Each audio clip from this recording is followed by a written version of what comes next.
Bonjour, Stéphane Vaillancourt alias le Technophile pour le blog de Best Buy. Aujourd'hui, je vous présente le système Google Wi-Fi.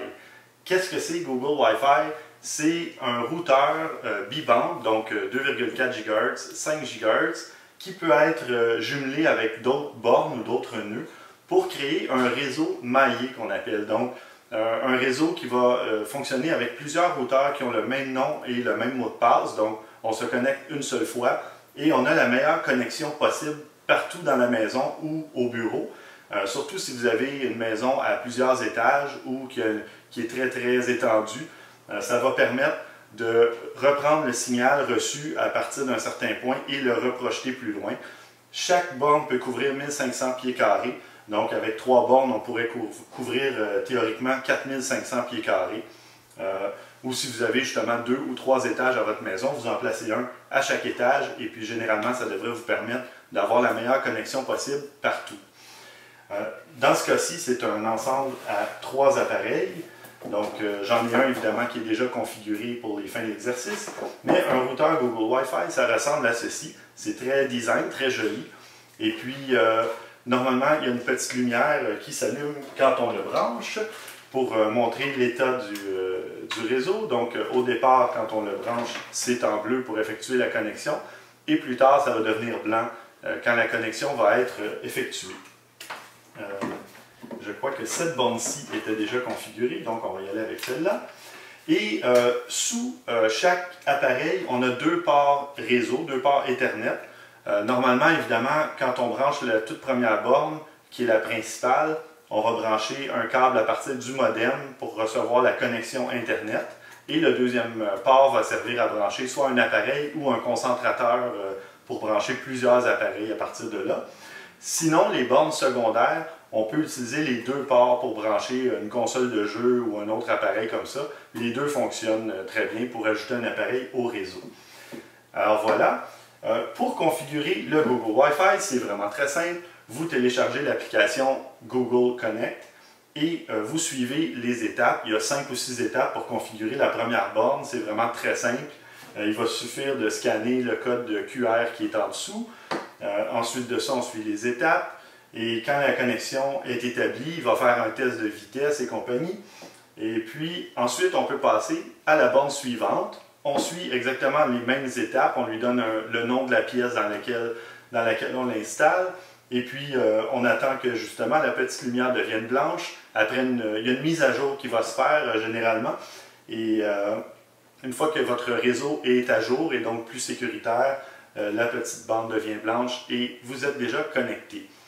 Ensuite de ça, dans l'application, on a une espèce d'historique qui va nous dire à chaque fois qu'il se passe quelque chose sur le réseau. À ce moment-ci, il vient de m'aviser que tout semble être en ordre, 2 points d'accès Wi-Fi sont en ligne, donc mes 2 points d'accès fonctionnent.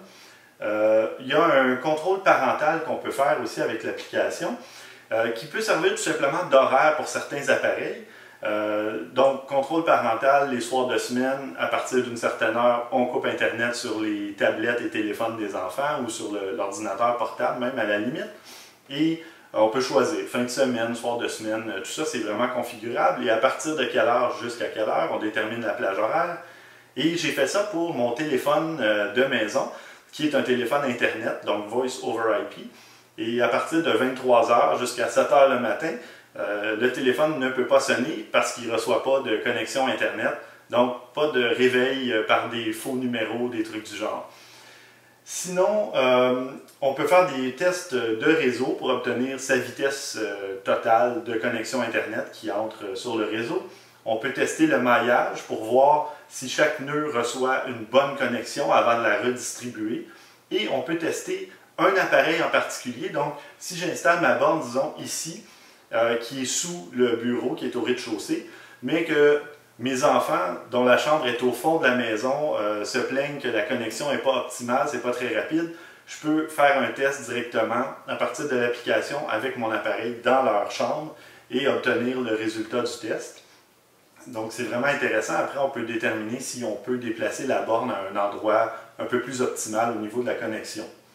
Ensuite, on peut voir la liste de ces appareils Chaque appareil va donner la consommation de bande passante en temps réel, donc à peu près à toutes les 3 ou 4 secondes, il y a une mise à jour. Donc ici, j'ai un téléphone qui est à 1,7 mégabits par seconde, et puis là, s'il y a plusieurs appareils qui fonctionnent en même temps, on peut voir lequel va aller gruger le plus de bande passante et qui pourrait ralentir ultimement le réseau si jamais vous détectez un problème global sur votre réseau. Sinon, c'est vraiment très utile parce qu'on peut voir justement si un enfant est censé être en train de faire ses devoirs et on voit que son appareil consomme de l'Internet, eh bien, ça vient nous aviser qu'il n'est peut-être pas en train de faire ses devoirs. Sinon, on a beaucoup d'options avancées aussi. On a, pour ceux qui s'y connaissent en termes techniques, on a la gestion de DNS, de WAN, de DHCP, UPnP. Tous ces acronymes-là, évidemment, peuvent peut-être sonner bizarres aux oreilles, mais ce sont tous des paramètres plus avancés qu'un gestionnaire de réseau, un administrateur réseau ou quelqu'un qui s'y connaît un peu pourrait utiliser pour gérer les différents appareils. Donc, attribuer une adresse IP fixe à un appareil pour une raison X, des trucs comme ça se fait. On peut même nommer d'autres administrateurs réseau en donnant une adresse email pour que la personne reçoive une espèce d'autorisation. Et là, la personne va pouvoir se connecter à distance sur le réseau pour en faire la gestion. Donc, vraiment bien pensé de ce côté-là. Et puis, sinon, voilà, on peut renommer ses points d'accès, on peut faire un paquet de trucs.